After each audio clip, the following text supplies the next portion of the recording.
Yes sir. Bhupatbhai, yes madam.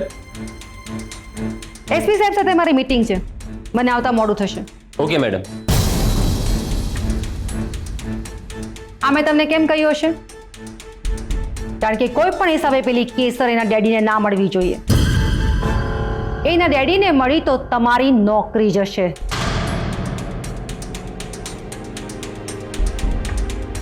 Understand? ક્યાં છે? તમે જ તો એમને મોકલ્યા હતા બાઇક ચોરીના કેસ માટે. ગુડ.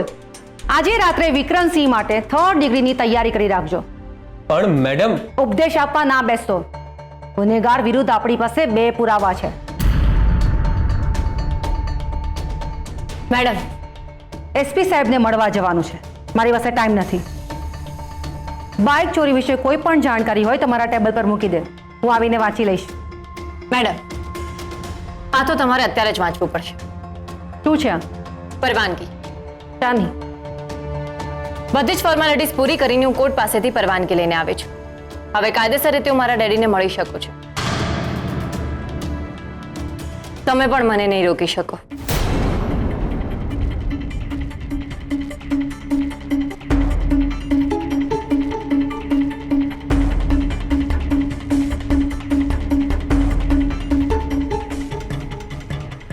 ભૂપતભાઈ, ફક્ત 10 મિનિટ, એનાથી 1 સેકન્ડ પણ વધારે ના થવી જોઈએ. Yes madam.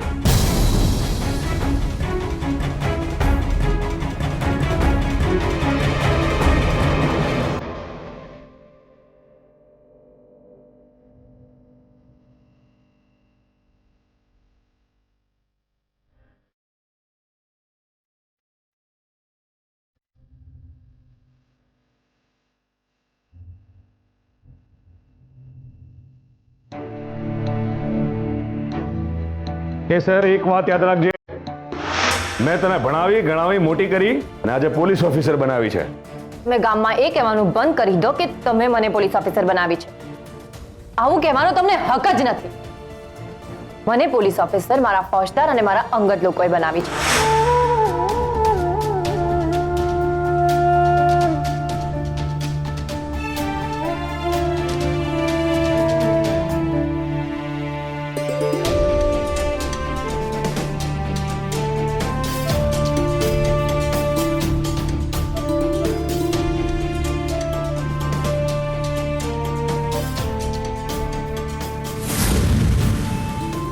ખાઈ લો.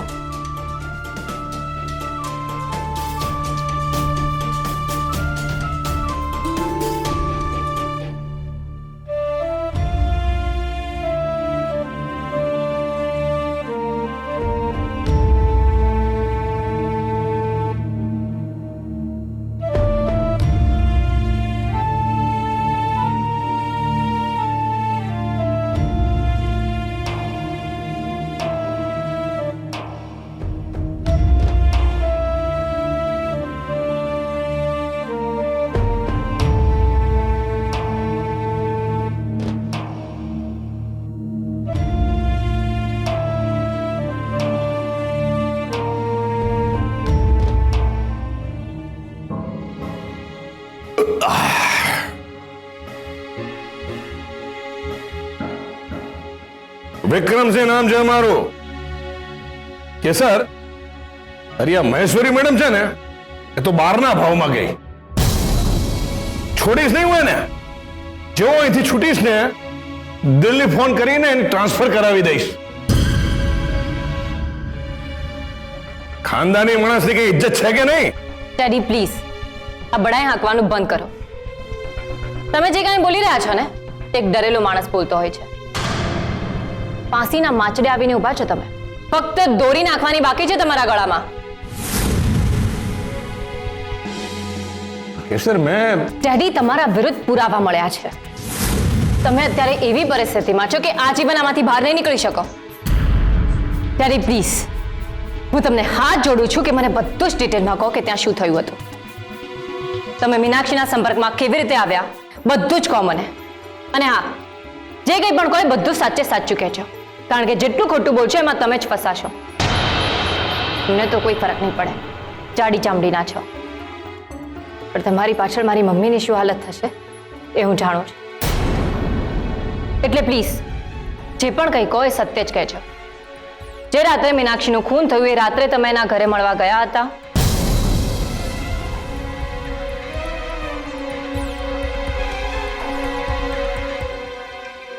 હા, ગયો હતો. શું જરૂર?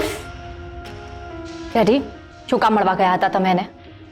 ખાનદાની માણસ છીએ અમે, અમારી મરજી, અમે ઈચ્છીએ અને મળી શકીએ છીએ. ઓ ડેડી, મનમાં ને મનમાં ના ભસો, મને સંભળાય એ રીતે બોલો.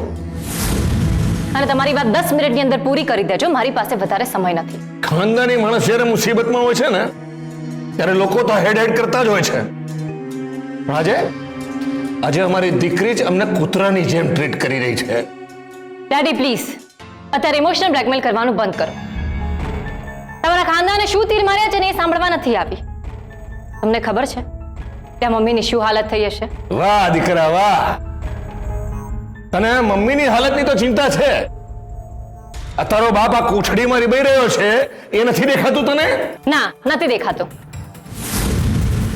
કારણ કે આ તો હજી કંઈ જ નથી. હજી તો તમારા ઉપર 3rd ડિગ્રીનો ઉપયોગ કરવામાં આવશે. ત્યારે તો આના કરતા પણ વધારે ખરાબ હાલત થશે તમારી. એક પણ હાડકું સીધું નહીં રહે.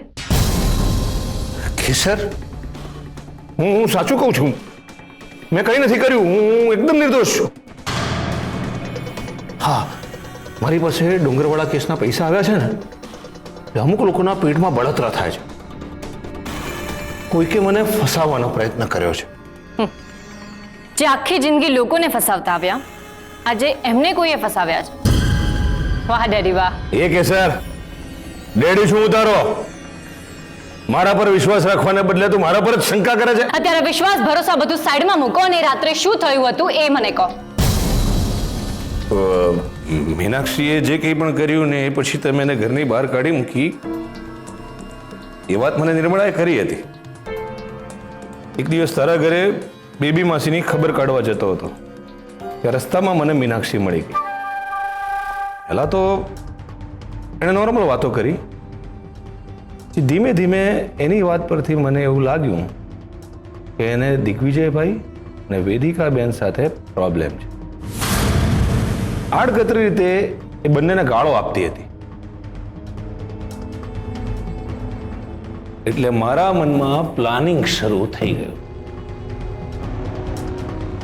આમે દિગ્વિજયભાઈ અને વેદિકાબેન મને પહેલેથી ખટકતા હતા. મારે એમને પાઠ ભણાવવો. જ્યારે જુઓ ત્યારે બંને જણા મારું અપમાન જ કરતા હોય છે. મને ખબર પડી ગઈ હતી કે દિગ્વિજયભાઈ અને વેદિકાબેનને મીનાક્ષી સાથે દુશ્મની થઈ ગઈ છે. દુશ્મનનો દુશ્મન એટલે આપણો દોસ્ત. એમ વિચારી હું મીનાક્ષીને મળવા એના ઘરે ગાડી લઈને બહાર ઉભો રહ્યો. ત્યાં ફરી અમે મળ્યા. મેં એની સામે પ્રપોઝલ મૂકી કે આપણે બંને ભેગા થઈ ને દિગ્વિજયભાઈ અને વેદિકાબેનને પાઠ ભણાવીએ. નહીં તો મૂર્ખ નીકળી. મારી પ્રપોઝલને લાત મારીને મને કહે કે અમને પાછા મળતા નહીં. પણ મેં એમનો પીછો ના છોડ્યો. ખાનદાની માણસ એકદમ અડગ હોય છે. એકવાર નક્કી કરી લે ને પછી પીછે હઠ ના કરે. ખાનદાની માણસ સારા કામ કરવામાં કેમ અડગ નથી હોતા? એ કેસર, અત્યારે જ્ઞાન ના આપીશ. પછી શું થયું હતું? મેં નક્કી જ કરેલું ત્યાંને તો હું સણસામાં લઈને જ રહીશ. મેં એને 1-2 ફોન કર્યા, 1-2 વાર મળવા બોલાવી, પણ બરાબર રિસ્પોન્સ જ નથી આપતી. પણ એ રાત્રે ખબર નહીં એને શું થયું,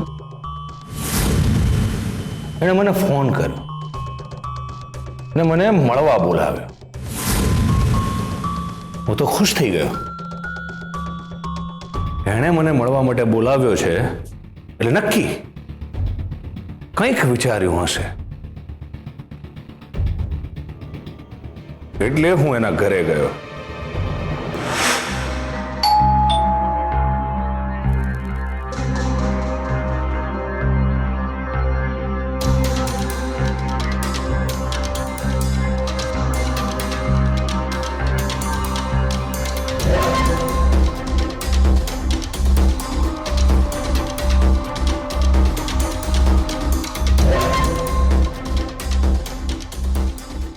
ક્યારનો ફોન કર્યો હતો? ખાનદાની માણસ છીએ અમે. એક નહીં ઘણા બધા કામ હોય છે અમારે. મોડું થાય. તમારી ખાનદાની કથા નથી સાંભળવી મારે.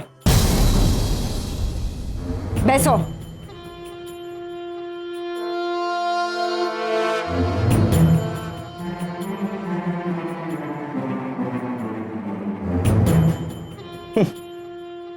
આવા ભંગાર ઘરમાં રહો છો?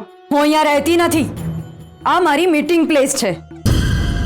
ઓ અચ્છા. હવે તમારી આ ફાલતુ બકવાસ બંધ કરો અને મુદ્દાની વાત કરો. હા એકદમ બરોબર. હવે મુદ્દાની વાત કરીએ.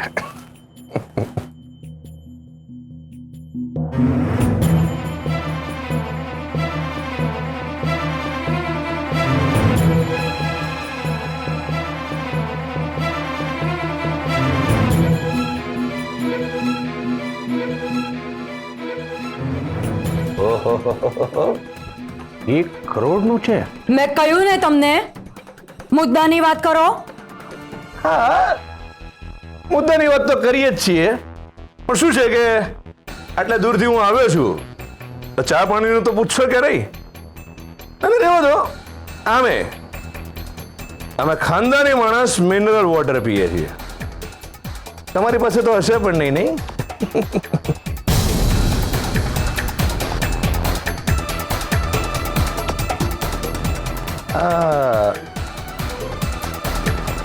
વોશરૂમ જવું છે. ક્યાં છે? અંદરની બાજુ છે, પેલી તરફ જાઓ.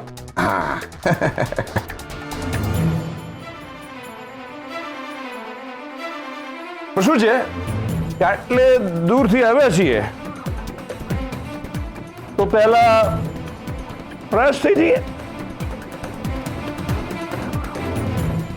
પછી આપણી જોડે સમય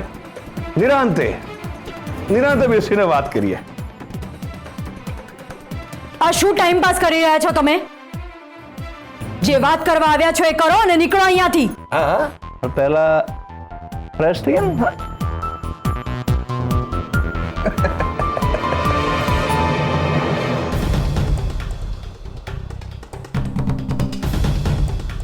ખાનદાની માણસની ખાનદાની સોનાની વસ્તુઓ છે.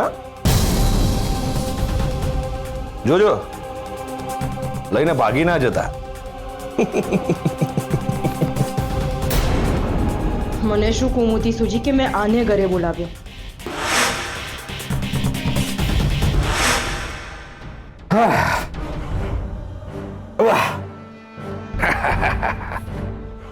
હવે એકદમ ફ્રેશ થઈ ગયો. ઓ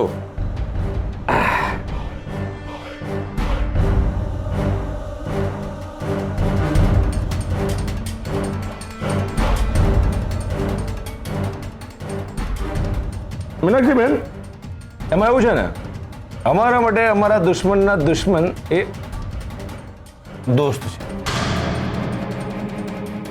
અમારી જોડે જો તમે પાર્ટનરશિપ કરશો ને તો તમે ફાયદામાં રહેશો. કારણ કે એ પરિવારના એક સભ્યનું હું સિક્રેટ જાણું છું. એમની દુખતીને શું જાણું છું. કેસરના ડેડી, હું એ ઘરમાં રહી છું એટલે તમારા કરતા એમના સિક્રેટ્સ મને વધારે ખબર છે. એટલે મને મૂર્ખ બનાવવાના પ્રયત્નો ના કરશો. મીનાક્ષી બહેન, સૌથી પહેલા તો અમારા જેવા ખાનદાની માણસની વાત સાંભળો અને પછી બોલો. First listen then speak. First you listen. તમારો જે પ્લાન હોય ને એ તમારી પાસે રાખો, કારણ કે મેં મારો પ્લાન ઓલરેડી બનાવી દીધો છે અને એને અમલમાં પણ મૂકી દીધો છે. અચ્છા, એટલે આ 1 કરોડ રૂપિયાનો ચેક એ માટેનો છે એમ ને?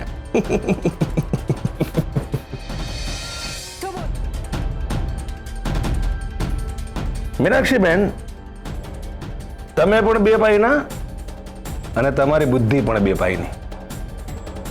કોઈ પણ પ્લાન બનાવતા પહેલા અમારા જેવા ખાનદાની માણસને, બુદ્ધિશાળી માણસને જણાવવું તો જોઈએ.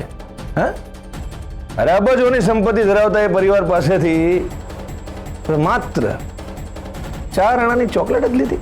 તમારે તમારી વાત કરવી હોય તો કરો, નહીં તો નીકળો અહીંયાથી. મીનાક્ષીબેન, એ પરિવારનું હું એવું સિક્રેટ જાણું છું ને કે આખી જિંદગી એમને બ્લેકમેલ કરી એમની પાસેથી પૈસા પડાવી શકે. અને જો એ પરિવારનું એ સિક્રેટ બહાર આવી ગયું ને, આખો પરિવાર બરબાદ થઈ જશે. શું સિક્રેટ છે? ખુલીને કહેશો? કહું છું, હર્ષવર્ધનસિંહજીનું એક સિક્રેટ છે. મારી પાસે એવું સિક્રેટ છે ને જેનાથી એ લોકો આખા હાલી જશે. અરે પણ એ સિક્રેટ શું છે તમે કહેશો મને? ઇન્ટરેસ્ટ પડ્યો ને મારી વાતમાં, આ ખાનદાની માણસની વાતમાં? પણ એમ જ કોઈને અમે આખો સિક્રેટ કહી દેતા નથી. એના માટે પહેલા આપણી વચ્ચે પાર્ટનરશિપ ડીલ થશે, પછી આખું સિક્રેટ જણાવીશ. અચ્છા, તો બોલો કેવી રીતે કરીશું આપણે પાર્ટનરશિપ ડીલ? જરા વિસ્તારપૂર્વક જણાવશો મને? આ ચેક 1 કરોડ રૂપિયાનો છે ને?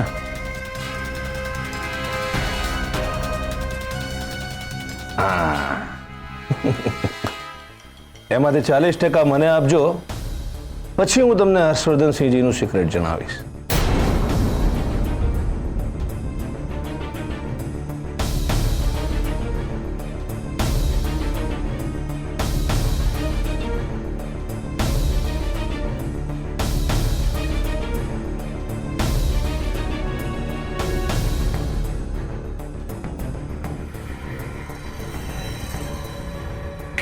ઉઠ, ઊભો થા ને નીકળ અહીંયાથી. હું ઊભો થા અને નીકળ મારા ઘરની બહાર. ઓકે, તમારું પણ નહીં, મારું પણ નહીં. 30% રાખીએ. ઓકે,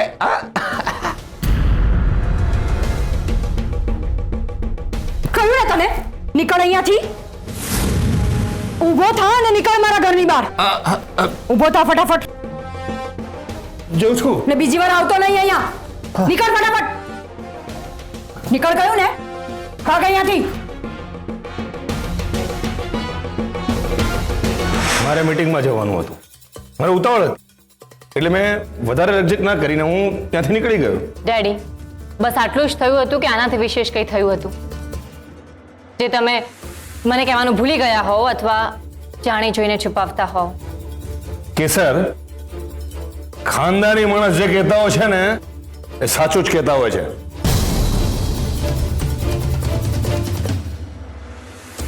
ડેડી, તમે મને એવું કહ્યું કે તમે મીનાક્ષીને કહ્યું કે તમારી પાસે ફોજદારનું કોઈ સિક્રેટ છે, તો એ શું છે?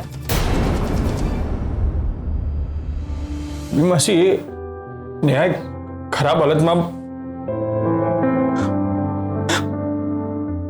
મારી નજીક આવી ગઈ અને એની હાલત અને સમય બંને ખરાબ હતા અને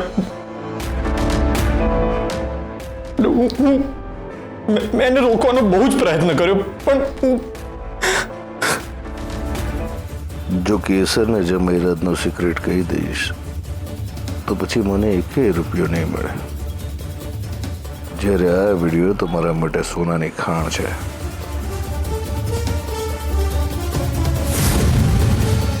બોલો ડેડી. અરે ના ના, અરે જમૈરાત તો એકદમ ભગત માણસ છે, એમનું કોઈ સિક્રેટ નથી. સાચું બોલો છો? હા, આ તો મીનાક્ષીને બાટલીમાં ઉતારવા એમ જ બંડલ માર્યું હતું.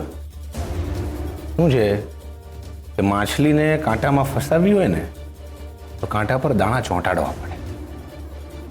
ડેડી, મને તમારા ઉપર બિલકુલ વિશ્વાસ નથી અને એટલા માટે જ હું વારંવાર એકનો એક પ્રશ્ન પૂછી રહી છું.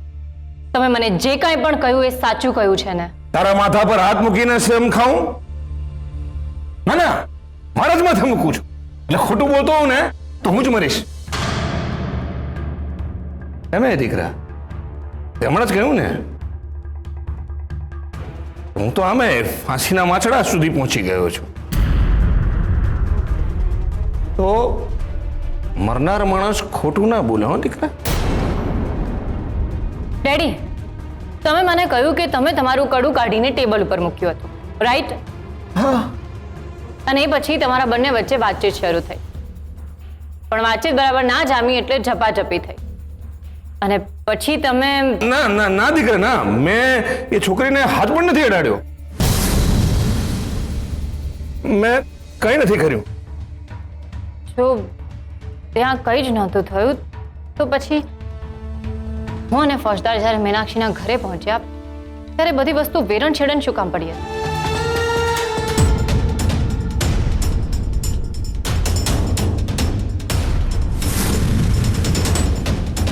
ડેડી, તમે ત્યાંથી કેટલા વાગે નીકળ્યા હતા?